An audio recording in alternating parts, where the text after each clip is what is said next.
بند کر دیں، ہمارے پاس 5-6 ارب روپیہ آ گیا ہے اور ہر مہینے اس میں اضافہ ہوتا رہا، تو آپ سے ریکویسٹ صرف یہ کرنی ہے کہ اللہ تعالیٰ اب کسی اور کو دے، ہمیں اب ہمیں یہ کھانے پینے کی اجازت دے۔ ایک تو یہ میں نے کہا اگر آپ اللہ نے کرم کیا ہے تو وظیفہ چھوڑے نا، جاری رکھیے، ہسپتال بنائیں، چیٹی خانے بنائیں، لوگوں کو مدد کریں۔ پھر میرے کہنے پہ انہوں نے ایسے کام بھی کیے، 100 بڑا 100 یہاں پہ کام۔ ایک اور دوست میرے پاس آیا، وہ نا بالکل موٹر سائیکل پہ تھا، 9 سال پہلے، مجھے ابھی بھی یاد ہے، کہتے جی میں نا کچھ بھی میرے سے وظیفہ کرا لیں، کچھ بھی تسبیح کرا لیں، مجھے نا میں نے اربپتی بننا ہے، میں نے اتنا بننا ہے کہ میں لوگوں کی ہیلپ کرنی، مدد کرنی۔ میں نے وظیفہ اس کو بتا دیا۔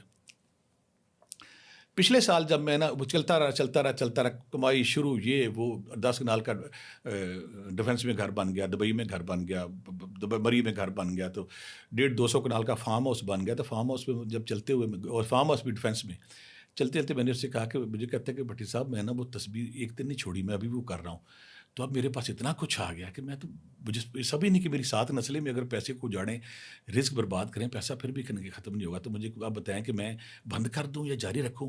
میں کہا جاری رکھو، لوگوں کی خدمت کرو۔ کامیاب ہو گیا۔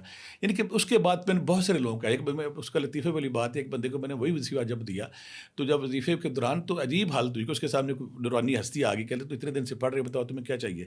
تو کہنے لگا مجھے گاڑی چاہیے۔ تو مجھے 15-20 دن بعد اس کا ماموں باہر سے آتا کہ گاڑی لے لو یار میرے پاس ہے۔ میں کہا یار اگر تمہارا اللہ پہ کرم ہو گیا، تم نے گاڑی لے کے اپنی جان چھوڑی، بڑی چیز لیتے۔ ایک اور بندہ میرے پاس آیا سیالکوٹ سے، مجھے ابھی بھی یاد ہے، اس لیے بیک گراؤنڈ دے رہا ہوں کہ میں نے اس کے ثمرات دیکھے ہیں، اس کے کرشمے دیکھے ہیں، اس کی میں نے دیکھے ہیں کس طرح وہ بولتا ہے وظیفہ۔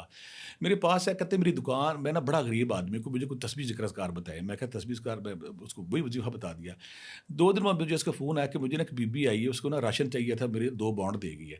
تو میں کہا یار تم وظیفہ پڑھ رہے ہو تو ابھی نا تم نے انتظار کرنا ہے کہ تمہارا یہ وظیفہ تمہارے ساتھ کیا کام کرتا ہے۔ 15 دن بعد اس کا فون آیا کہ کہتا ہے یہ معجزہ ہو گیا میرے ساتھ، کرامت ہوگی میرے میں، کیا ہوا؟ کہتے 2 بانڈ تھی میرے پاس، وظیفے کی خوبصورتی دیکھیں، ایک پہلے نمبر پہ لگ گیا، ایک دوسرے نمبر پہ، یعنی کہ قسمت کس طرح دھنی ہوتی ہے اس وظیفے کے بعد، رب کس طرح دروازے کھولتا ہے، رب کا کس طرح آن ہوتا ہے بندے پہ، کہ وہ کہتا ہے جی دونوں لگ گئے ہیں، ایک اوپر کروڑوں میں لگ گیا، ایک نیچے کروڑوں میں لگ گیا ہے۔ اس کے علاوہ پھر بے شمار واقعات ہیں میرے دائیں بائیں لوگ جن کو میں نے وہ وظیفہ بتایا۔ تو میری یہ شروع سے ہے، کچھ لوگ جو ایسے وظیفوں کو، ایسی خاص چیزوں کو چھپا کے رکھتے ہیں، تو میں کہتا جس دن میں چھپاؤں گا رب میرے سے ناراض ہو جائے گا۔ وہ وظیفہ میں آج آپ سے شیئر کروں گا۔ ایک تو یہ وہ خاص وظیفہ ہے۔ دوسرا، کچھ لوگ میرے پاس ایسے ہیں جنہوں نے کہا کہ ہمیں نا وہ لمبا وظیفہ نہیں، ہم نے چھوٹا وظیفہ کرنا ہے، تو میں وہ وظیفوں کی طرف جاتا ہوں۔ 2-3 وظیفے جب وہ کریں گے تو انشاءاللہ آپ پہ ان کے ثمرات بھی آئیں گے اور آپ کے ان کے فائدے آئیں گے۔ کچھ لوگ چاہتے ہیں کہ ہم نے مختصر وظیفہ کرنا ہے، رزق کے حوالے سے، صحت کے حوالے سے، رکاوٹ دور ہو جائے، بندش دور ہو جائے، دکان چلنی شروع ہو جائے، کاروبار چلنا شروع ہو جائے، کچھ چیز ہٹ ہو جائے۔ مجھے ابھی بھی یاد ہے کہ بندے کی چیز، اب وہ جرسیاں بناتا تھا، جب میں نے اس کو وظیفہ ایسی ہٹ ہوئی، مجھے ایک دن اپنے گھر میں لے گیا تو زمین اس کا جو تھا نا وہ نیچے